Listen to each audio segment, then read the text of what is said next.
너희가 주의 인자하심을 맛보았으면 그리하라. 오늘 제목이기도 합니다.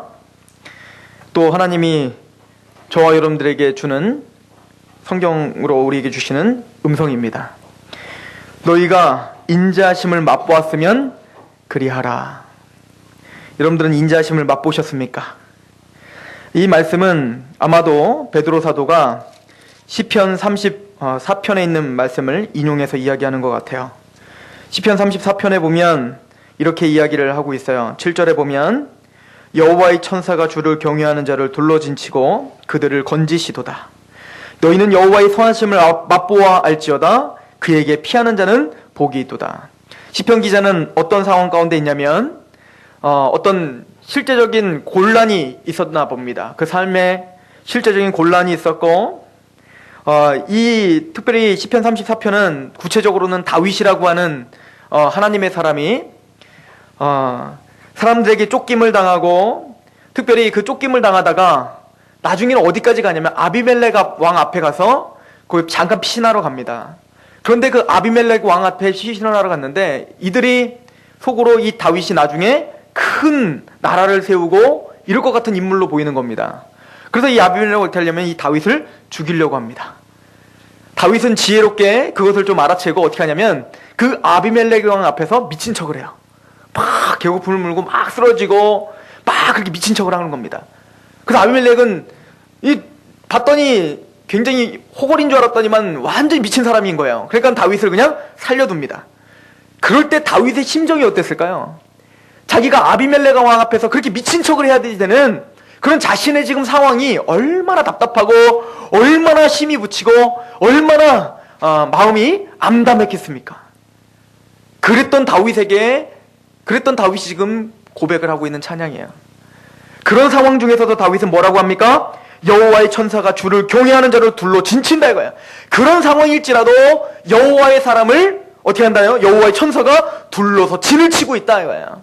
그럼 암담한 상황일지라도 다윗은 믿음의 마음을 잃지 않았던 겁니다.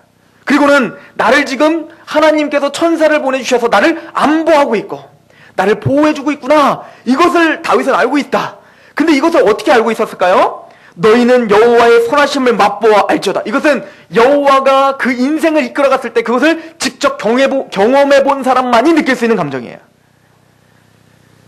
세상 사람들은 고통이 오고 고난이 왔을 때 주저앉고 원망하기 바쁘지만 하나님의 선하심을 맛보아 아는 사람들, 뭔가 하나님이 우리를 그 어둠과 그 골짜기에서 건진받았다는 것을 한 번이라도 맛보아 안 사람들, 그 사람들은 찬양할 수밖에 없을 것입니다. 그럴 때 사용하는 게 뭐예요? 주의 선하심을 맛보아 알지어다. 그런데 지금 베드로 사도는 육적인 어떤 곤란에서, 경제적인 곤란에서, 또는 육체적인 질병에서, 때로는 어떤 앞지 않은 그런 사람들과의 관계 속에서 거기서 나를 건져내 주시는 그런 하나님의 섭리와 구원과 그것을 맛보아 알지어다 라고 말했던 시편의 고백을 뭐에 대한 고백으로 이야기하냐면 바로 거듭남의 체험을 한 것에 대해서 하나님의 인자심을 맛본 사람이라고 얘기하는 거예요. 저와 여러분들은 한 사람도 빠짐없이 죄인이었습니다.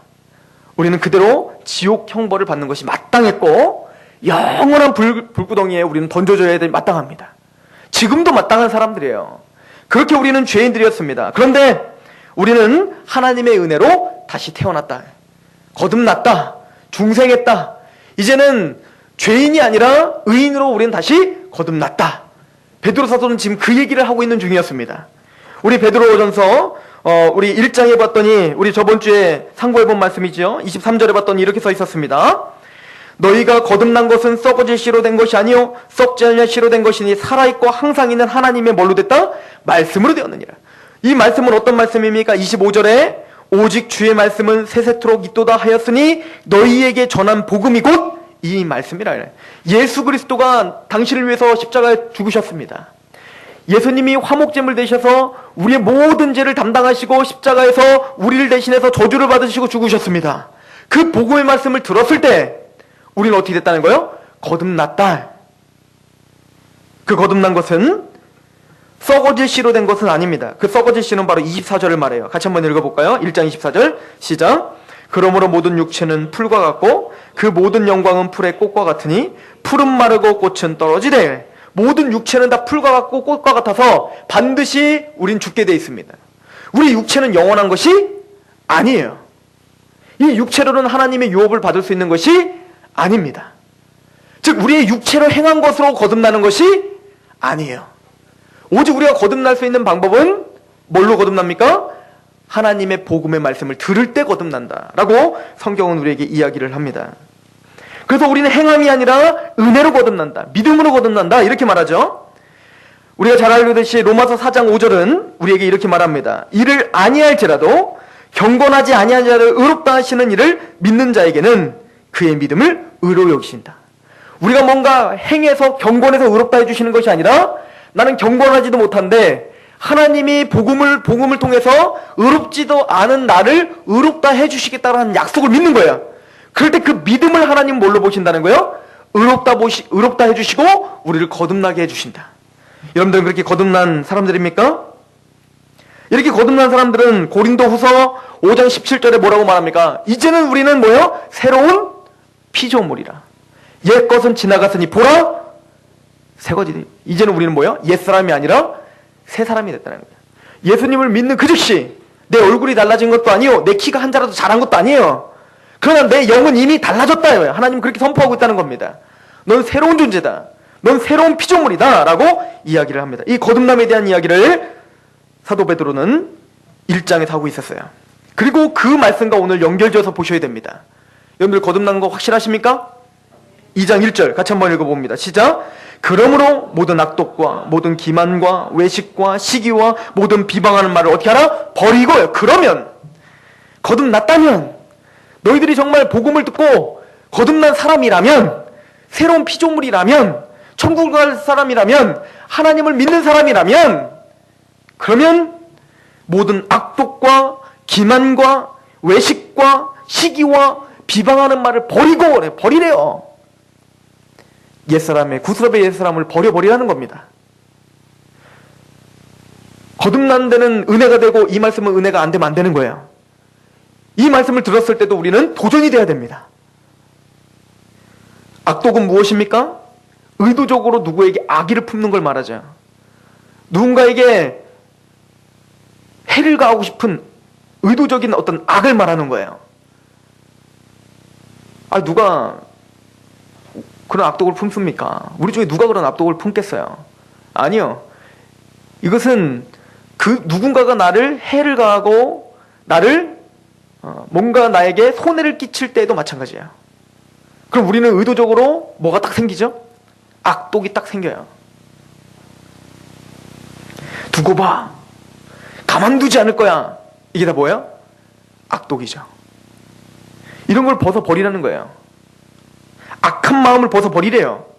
기만은 무엇입니까? 기만은 누군가를 해하기 위해서 속임수를 말하는 겁니다. 속이는 거예요. 이것은 하나님께도 마찬가지입니다. 하나님을 기만한다. 이건 무슨 얘기입니까? 하나님의 말씀을 듣는 척하고 있지만 하나님을 기만하고 있을 수 있단 말이에요. 하나님에 대해서건 사람에 대해서건 기만을 어떻게 하라? 버리라. 속임수를 버리라. 외식은 무엇입니까? 외식은 거치장을 하는 겁니다. 난 이렇게 신앙이 좋은 사람이네. 난 이렇게 뭔가 사람들한테 선한 사람이네. 이것을 겉으로만 치장하는 거예요. 속은 그렇지도 않으면서. 거듭난 사람은 이런 외식을 버려야 된다고 얘기합니다. 시기는 무엇입니까? 이 시기는 사실은 정확하게 번역하면 투기입니다. 투기. 뭔가는 투기하는 마음이 있는 거예요. 누군가 잘 되면 그게 막 배 아파요. 누군가 잘 되면 그걸 어찌하든 그냥 어떻게 해코지해가지고 하여튼 다 그걸 박살내고 싶은 거예요. 우리 마음에 정말 그런 게 없다고요? 아니요. 많은 사람들은 다 시기가 있고 투기가 있어요. 우리나라 사람들의 성품에 가장 큰 게 이 시기입니다. 투기예요. 그래서 누구만 잘 됐다 하면 뭔가 있을 거야. 이렇게 돼버리는 거죠. 누군가 하여튼 뭔가만 잘 되면 뭔가 저 사람 뭔가 또 뭘 비리를 저질러서 저렇게 됐을 거야. 그 마음에 투기가 가득한 겁니다. 그런데 그런 투기를 어떻게 하라? 버리라. 비방하는 말을 버리라. 이 얘기는 무슨 얘기입니까? 내가 마음에 안 드는 사람, 내가 뭔가 마음에 안 드는 사람들 어떻게 해요? 막 얘기하는 걸 좋아하는 거죠. 그 사람이 어땠대? 저거는 어떻대? 그 사람 뭐가 잘못됐대? 그 사람 어떻게 한 거 봤어? 그 사람 뭐 이럴 때? 그러면서 막 말하기 좋아하고 비방하기 좋아하고. 이게 딴 사람 얘기입니까? 우리 얘기 아닙니까? 우리가 일상 속에서 하는 얘기들이 거의 이 비방 아닙니까?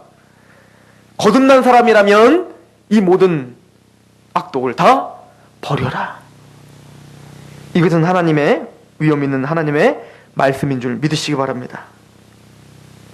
로마서 6장을 한번 보세요. 로마서 6장에는 이렇게 이야기를 합니다. 거듭남에 대한 그 체험과 감격이 있다면 그 다음 구절에 바로 악독을 버려라, 옛사람의 구습의사를 버려라, 이런 말씀이 있었다는 것도 우리는 알고 있어야 돼요. 거듭남 바로 다음에 그러므로가 바로 있다는 것을 우리는 신앙 속에서 느껴야 됩니다. 난 거듭났다. 그러므로 항상 이렇게 연결이 돼야 돼요.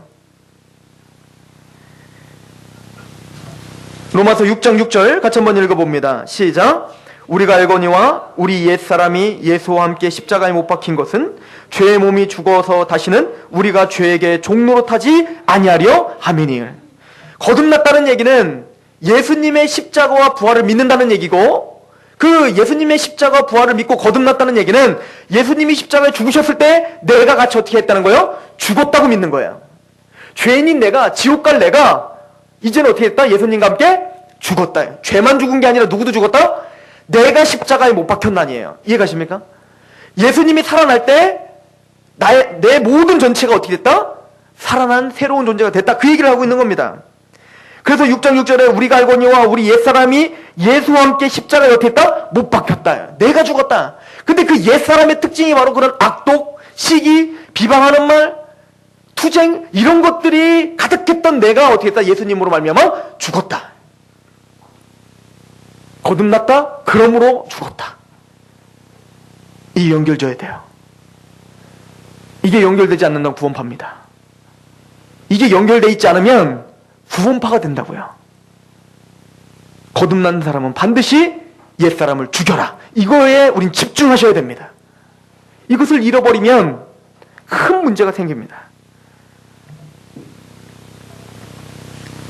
에베소서 4장도 한번 보십시오.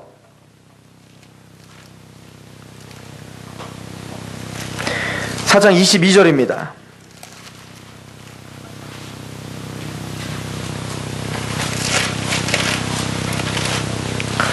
같이 한번 읽어볼까요? 시작. 너희는 유혹의 욕심을 따라 썩어져가는 구습을 따르던 옛사람을 어떻게 하고? 벗어버리고. 너희는 유혹의 욕심을 따라 썩어져가는 구습의 옛사람을 어떻게 하라? 벗어버려라. 이게 구원받은 사람에게 요청되는 거예요. 벗어라. 옛날엔 투기했던 마음이 계속 내 마음을 요동치고 있다면 그것을 벗으려고 해라 이거야. 누군가 잘 되면 계속 시기하려는 마음이 있었던 그걸 좀 벗어나라 이거야. 누군가 내가 뭔가 해를 가하면 욱하는 마음에 그냥 우리 운전하다 보면 그런 마음 많잖아요. 누군가 막 차단하면 누가 막 나를 확 껴들으면 뭐야? 으아! 그러면서 막 가갖고 내가 어쨌든 내가 앞질러려고 하는 마음이 저에게만 있겠죠. 물론 여러분들에게는 없겠죠. 그럼 악독한 마음을 어떻게 하라? 벗어버려라 이렇게. 그리고는 그러므로 버리고라고 하는 마음은 적극적으로는 어떻게 하는 거예요? 벗어버릴 뿐만 아니라 살으라라는 얘기가 포함되어 있는 겁니다. 그럼 어떻게 살아라? 이거에 우리가 또 집중을 해야 됩니다. 에베소서 5장을 보세요. 5장 8절부터 9절 보세요. 그렇게 벗어버려라. 옛사람을 벗어버려라 라고 4장에 이야기하고 5장 8절부터 9절은 이렇게 말합니다. 시작. 너희가 전에는 어둠이더니 이제는 주 안에서 빛이라. 빛의 자녀들처럼 행하라. 빛의 열매는 모든 착함과 의로움과 진실함에 있느니라. 거듭난 사람은 여기에 집중하시라는 얘기예요. 거듭났다는 건 죽고 살아났다는 얘기예요. 그 얘기는 우리가 삶 속에서 뭔가 죽이고 삶 속에서 뭔가 살아나야 된다는 얘기입니다. 악독이 죽고 시기가 죽고 비방하는 말이 죽고 착한 행실이 살아나는 거예요. 이게 거듭난 사람들에게 가능하다는 얘기입니다. 여기에 집중하시기 바랍니다. 그런데 이건 한순간 이루어지는 것은 아닙니다. 저도 하준이가 태어난 다음에 빨리 자라갖고 학교 다 졸업해갖고 바로 취직해갖고 나한테 뭐 좀 선물 좀 사오고 그렇게 빨리빨리 자랐으면 좋겠는데 아직도 걷지를 못해요.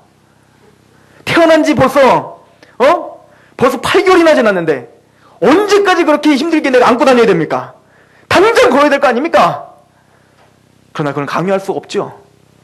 순서가 있고 성장하는 단계가 있는 거예요. 신앙도 마찬가지입니다. 거듭난 자는 이렇게 죽이고 살아야 됩니다. 그러나 그거는 나를 생각할 때는 나한테 그렇게 다그쳐야죠. 좀 죽이자, 좀 죽여, 좀 살자. 그러나 남을 볼 때는 인내함이 필요해요. 그래서 성경은 성장하라고 이야기합니다. 여러분들 성장에 목말라 하시기 바랍니다. 자녀가 성장하지 않으면 그것보다 안타까운 부모가 어디 있겠습니까? 얼마 전에 저희 장모님도 그러고 저희 어머니도 그러고 전화를 해서 이빨 났냐? 이렇게 물어봐요. 안 났는데요. 아직도 안 났어? 깜짝 놀라는 겁니다. 그럼 저도 같이 깜짝 놀래고 나야 되는 거예요 원래? 근데 안 나? 역시 이빨 안 나는 거 아니야? 그럼 얘 트리를 끼워줘야 되나? 혼자 오두방정을 떠는 거죠 마음에. 그러게요. 근데 누군가가 그렇게 말하더라고요. 더디 나는 게 좋다고. 만 이빨 빨리 나면 엄마 저 깨무른다고. 그 말 들을 때 다시 어떻게 해요? 안심이 되는 거죠. 그런데 부모 마음에는 뭐예요? 자식이 잘하지 않으면 계속 조바심이 나는 거예요. 안타까운 거예요. 이것을 외소증 증후군이라고 합니다. 어떤 아이가 태어나고는 자라지 않고 30세, 40세, 50세가 됐는데 키가 계속 그 모양이고, 어떤 사람은 키는 크고 굉장히 장성했는데 생각, 정신 연령은 계속 10살인 사람이 있고, 여러분들 만약에 여러분들 자녀들이 그렇다면 여러분들은 땅을 치고 항상 눈물 흘리고 항상 안타까워할 거 아닙니까? 이게 외소증 증후군인데 우리에게도 영적인 외소증 증후군이 그렇게 허다하다는 얘기예요. 근데 한두 명이 아니라 우리 교회 안에는 이 외소증 증후군이 너무 많다는 얘기입니다. 잘할 생각을 안 해요. 예수님 믿고 거듭났네. 여기는 즐거워하는데 이빨이 날 때 이빨도 나고, 이제는 좀 킬 때 크고, 걸 땐 걷고, 뛸 때는 뛰고, 공부할 때는 공부하고, 대학교 공부할 때 아직도 구구단밖에 못 외우고, 이런 외소증 증후군이 우리 교회는 허다하단 말입니다. 하나님의 심정은 어떨까요? 가슴이 터지시는 겁니다. 너무너무 속상한 거예요. 거듭남은 태어난 것이 끝이 아니란 말이에요. 거듭남은 이제 시작이지 끝이 아니에요. 이제 걷고 이제는 뛰어야 돼요. 여러분, 성장하시길 소망합니다. 내가 지금 작년이나 올해나 10년 전이나 올해나 내 모습이 항상 그 자리입니까? 그렇다면 슬퍼하셔야 됩니다.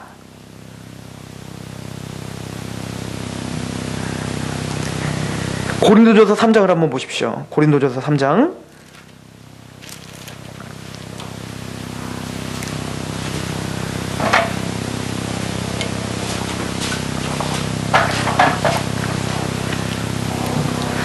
같이 봉독해 볼까요? 우리 1절부터 봅니다. 고린도전서 3장 1절.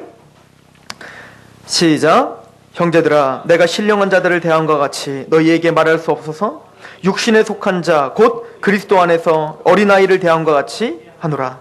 내가 너희를 젖먹이로 먹이고 밥으로 하지 아니하였노니 이는 너희가 감당하지 못하였음이거니와 지금도 못하리라. 이게 답답한 거, 사도 바울도 답답했던 겁니다. 도대체 내가 너희들을 어린아이 취급할 수밖에 없겠구나. 어떻게 지금까지 내가 그렇게 먹이고 그렇게 했는데도 부드러운 것만 좋아하고 단단한 음식을 먹지 못하느냐. 이게 무슨 얘기입니까? 설교에도 뭡니까? 내 귀에 달콤한 것만 좋아하는 거예요. 성경도 내가 달콤한 것만 좋아하는 거예요. 요번에도 보니까 우리 말씀 뽑기 했잖아요. 그죠? 어떤 분은 신나 죽어요. 나도 복을 받고 아내한테도 복을 받고 이런 거 받으면 막 우와 주님의 말씀입니다. 어떤 사람은 오늘 말씀 뭐야 할 때 뭐더라? 쳐다도 안 봐요. 제가 일부러 두 가지를 뽑았거든요. 복되는 말씀도 뽑고 어떤 사람은 성장하라 뭐 해라 뭐 헌신하라 뭐 이런 것도 뽑았거든요. 누굴 탓하는 건 아닙니다. 다 그렇죠. 그러나 이제 단단한 음식도 먹을 수 있어야 됩니다. 책망하는 말씀을 사모할 수 있어야 됩니다. 어린아이들은 금방 삐져요. 저도 그렇게 잘 삐졌어요. 그래서 제가 과외할 때 과외 선생님이 제 말을 엄청 잘 들어줬어요. 왜냐면 제가 너무 잘 삐지니까. 안 삐지면 내가 뭔가 해달라는데 안 해주면 난 삐져갖고 집에를 안 가요. 차에 타가지고는 끝까지 앉아 있어야 돼요. 제가 이제 고속도로를 가다가 우동 먹는 걸 그렇게 좋아해요. 휴게소에서. 옛날에 못 먹어버릇해서 그렇게 차를 타고 우리 가족들이 가는 경우가 없으니까 차가 없어서 옛날에. 근데 저희 과외 선생님이 차가 있으니까 저를 태우고 이제 집에 다 데려다 주잖아요. 그러면 저는 끝까지 안 내려요. 우선 애들 다 내릴 때까지. 그리고 저 혼자 딱 남으면 과외 선생님한테 가죠. 그럼 어디요? 고속도로 탑시다. 아니 고속도로 이 밤에 그때 1시인데 다음날 학교도 가야 되는데 안 그런다 그러죠. 그러면 저는 가만히 있어요. 고개를 숙이고 안 내려. 그러면 다시 차를 돌려서 고속도로를 탑니다. 우동을 먹어야 저는 마음이 풀려요. 지금 생각하면 어이가 없죠. 어디 그런 놈이 다 있어요. 나중에 그렇게 삐지다 나중에 선생님이 그렇게 하더라고요. 내가 삐지면 쟤 냅둬. 좀 있어 지가 알아서 풀려. 나중엔 본체 만체요. 제가 삐져도. 왜 이렇게 잘 삐집니까? 여러분들 하나님 앞에 우리는 언제까지 그렇게 어린아이 취급을 당해야 됩니까? 성경은 마땅히 선생이 되어야 된다고 이야기합니다. 히브리서 5장을 한번 보십시오.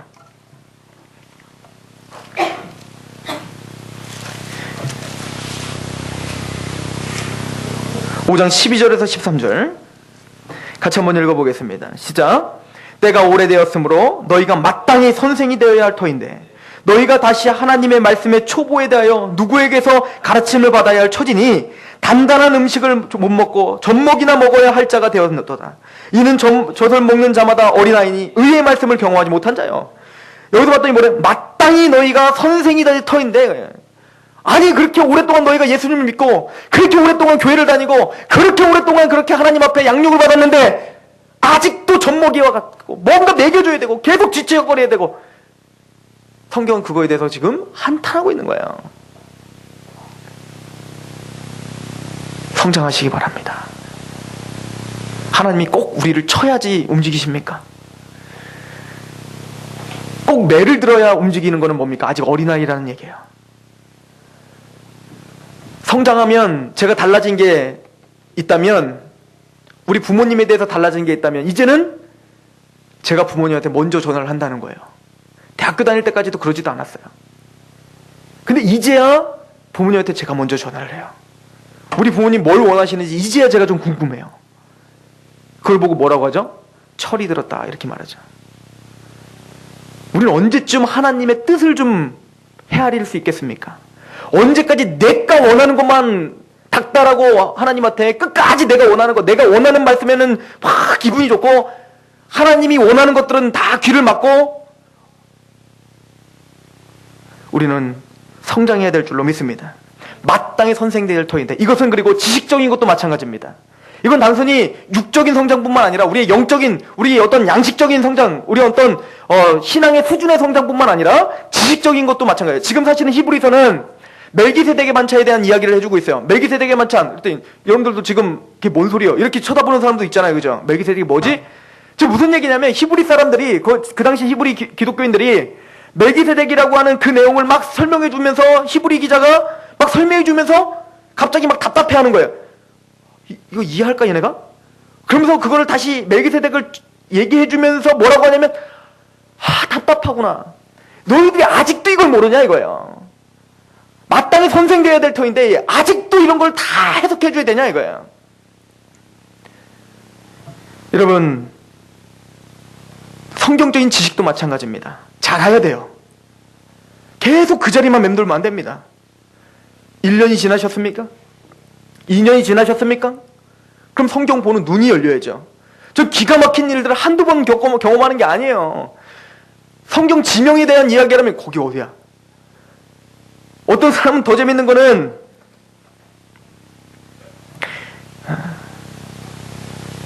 성경에는 동일 인물이 굉장히 많단 말이에요. 동일 인물이 굉장히 많아요.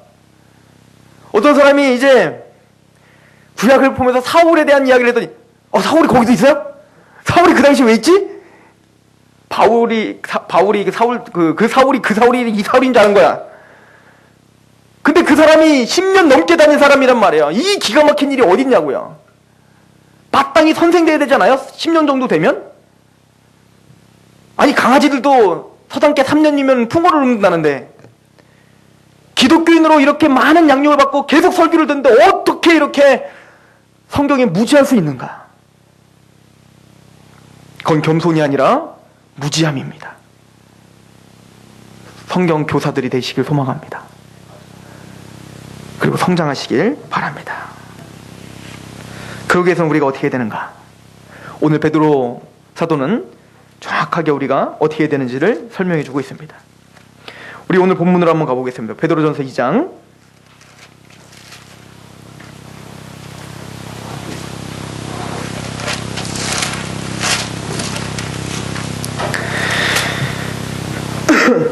2장 2절입니다. 같이 한번 읽어보겠습니다. 시작. 갓난아기들 같이 순전하고 신령한 젖을 사모하라. 이는 그로 말미암아 너희로 구원에 이르도록 자라게 하려 함이라. 구원에 이르도록 자라게 하려 함이라. 여기서 구원은 영혼의 구원을 말하는 거 아시죠? 영혼구원이 아니에요. 이미 영혼구원 앞에서 설명했어요. 거듭났다. 거듭난 사람이 이제는 뭐요? 구원을 위해서 달려가라는 얘기예요. 그 구원은 우리가 완전한 자리까지, 예수 그리스도의 충만한 자리까지, 예수 그리스도의 형상을 본받는 자리까지 나아가라는 얘기입니다. 그런데 그러기 위해서 우리가 해야 되는 건 갓난아이들 같이 순전하고 신령한 젖을 어떻게 하라? 사모하라 이거예요. 여기서 갓난아이들 같이 순전하고 신령한 젖은 무엇을 말하는 겁니까? 위에 지금 무슨 얘기하고 있었어요? 말씀에 대한 이야기를 하고 있었습니다. 말씀으로 우리가 거듭났다면 우리는 뭡니까? 갓난아이들 같이 그 말씀을 어떻게 하라는 거예요? 사모하라는 얘기예요. 이것은 갓난아이들이 막 태어나면 어떤 부모가 설명서를 갓난아이에게 읽어줍니까? 넌 태어나면은 젖을 빠를 때 몇 도로 네 입을 몇 도로 해가지고 물어야 되고, 그리고 네가 한쪽이 다 빠지면 다른 데를 달라고 막 울어제쳐라. 그럼 내가 그 신호를 알고 내가 이렇게 옮겨주마? 넌 그리고 배고플 때는 이런 음성으로 이런 톤으로 울어야 된다. 그래야 신호가 오고 그럼 부모님이 너가 젖이 모자라서 그러는구나를 알아채고, 이런 것들 누가 알려줍니까? 너는 젖을 먹어야 생명을 유지할 수 있고 젖을 먹지 않으면 넌 잘할 수가 없단다? 그러니까 너는 젖이라는 걸 꼭 먹어야 되는데 그 젖은 하얗게 생겼고 그거는 또 달짝지근하며 이렇게 알려줘야지 먹던가요? 본능적으로 빨지 않습니까? 태어나면 본능적으로 엄마의 막 품을 비비는 거예요. 마찬가지로 거듭난 성도의 첫 번째 특징은 말씀을 사모하게 될 수밖에 없다는 얘기예요. 우리가 거듭났는지 거듭났는지 아는지의 그 여러 가지 확인하는 방법들이 있어요. 그거는 첫 번째 예배고, 그리고 또 하나는 뭐냐면 말씀을 사모하는가 안 사모하는가 보면 이 영혼이 지금 살아있는가 죽어있는가를 알 수 있어요. 난 거듭났습니다. 근데 난 말씀 보기 별로 안 좋아하는데요. 이건 문제가 있는 거예요. 진짜 내가 거듭난 영혼이라면 뭘 사랑할 수밖에 없다고요? 말씀을 갓난아이가 젖을 찾는 그 열정으로 사랑하게 된다는 거예요. 교회를 한 번도 나가보지 않은 아이가 그 자리에서 예수님을 딱 믿자마자 저한테 이 얘기를 하더군요. 성경 좀 사줘. 지 돈으로 사지. 그리고는 사줬더니 어떻게 하죠? 계속 읽어요. 그리고 어려워 죽겠어요 막. 그러니까 계속 전화를 해요. 이건 무슨 얘기야? 이건 무슨 얘기야? 그런데도 계속 읽고 싶은 막 열정이 생겨요. 여러분들도 처음엔 그랬잖아요, 그죠? 근데 왜 그러신 겁니까? 도대체 말씀을 사모하시기 바랍니다. 그 말씀이 여러분들을 성장시킵니다.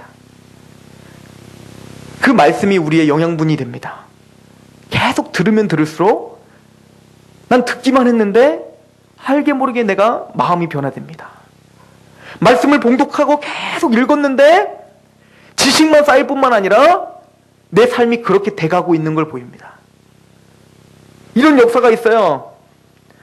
우리 고린도 후서를 한번 보세요. 고린도 전서입니다. 고린도 전서 우리 3장을 한번 보십시오.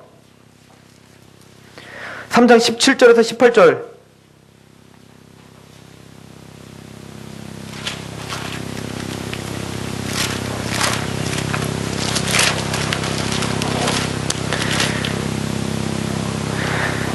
제가 이 페이퍼에 깜짝 속았네요. 고린도 후서입니다. 고린도 후서 3장 17절에서 18절. 자, 우리가 저번 주에 우리 이 말씀 봉독했던 것 같은데 같이 한번 봉독해 보겠습니다. 3장 17절 18절 시작. 주는 영이시니 주의 영이 계신 곳에는 자유함이 있느니라. 우리가 다 수건을 벗은 얼굴로 거울을 보는 것 같이 주의 영광을 보매 그와 같은 형상으로 변화하여 영광에서 영광에 이르니 주의 곧 영으로 말미암음이라. 자, 우리가 뭘 봐야 주의 형상으로 변화된다는 거예요? 주의 영광을 끊임없이 볼 때, 주 영광을 바라보면, 예수님의 형상을 바라보면 우리는 자연스럽게 뭐가 변화가 된다는 거예요? 그 주님의 형상으로, 주님의 모습으로 우리가 어떻게 된다는 거예요? 변화되더라는 거예요. 그럼 우리가 주님의 형상을 어떻게 보죠? 어디서 주님의 형상과 주님의 영광을 볼 수 있다는 얘기예요? 지금 문맥적으로 지금 고린도 후서를 쓰고 있는 사도 바울은 성경을 얘기하면서 지금 하는 얘기예요. 그 윗절을 한번 보세요. 14절 보십시오. 그러나 그들의 마음이 완고하여 오늘까지도 구약을 읽을 때에, 그 당시 성경이죠. 그 성경을 읽을 때에 그 수건이 벗겨지지 아니하고 있으니 그 수건은 그리스도 안에서 없어질 것인데, 오늘까지 모세액을, 성경이죠. 성경을 읽을 때에 수건이 그 마음을 덮었어요. 그러나 여러분들 거듭나셨습니까? 예수님을 믿음으로 거듭나셨습니까? 자, 17절 보세요. 16절. 그러나 언제든지 주께로 돌아가면, 거듭나면, 구원받으면, 의롭다함을 받으면 그 수건이 어떻게 되리라? 벗겨지리라. 이제는 성경 볼 맛이 난다는 얘기예요. 왜요? 성경을 통해서 봐야 될 걸 보게 된다는 얘기예요. 구약을 보더라도 봐야 될 게 보여지기 시작해요. 거듭난 영혼들은. 그 성경에서 누굴 본다는 거예요? 18절에 우리가 다 수건을 벗은 얼굴로 거울을 보는 것 같이 뭘 봐요? 주의 영광을 보매. 뭐를 통해서? 구약을 통해서. 성경을 통해서. 성경은 온통 예수님 얘기란 말입니다. 구약을 통해서도 예수님 얘기란 말입니다. 신약은 더더욱 예수님 얘기란 말입니다. 성경을 보면 볼수록 우리는 계속적으로 공독하고 거기에 집중하면 예수님이 보이고 우린 자연스럽게 누구의 형상으로 변화된다는 거예요? 예수님의 형상으로 변화되는 것이고 그것을 우린 성장이라고 이야기하고 있는 거예요. 그러므로 우리가 거듭날 때도 뭘로 거듭나요? 말씀으로 거듭나고, 우리를 성장시켜서 우리를 완성시키는 것도 뭘로다가 완성시켜요? 말씀으로 완성시키고. 디모데후서를 보십시오. 오늘 이걸로 다 우리 말씀을 정리해 봅시다. 디모데후서 3장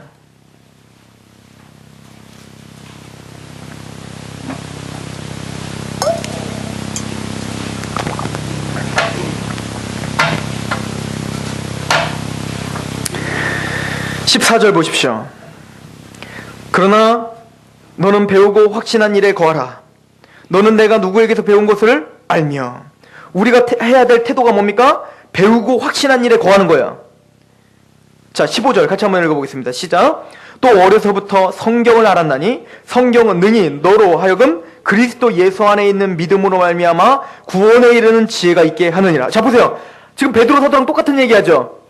우리를 거듭나게 하는, 구원을 받게 하는 능력은 어디 있다고 그랬어요? 썩을 지시로 되는 것이 아니라 썩지 아니할 하나님의 말씀으로 되었느니라. 지금 바울 사도도 똑같은 얘기하죠.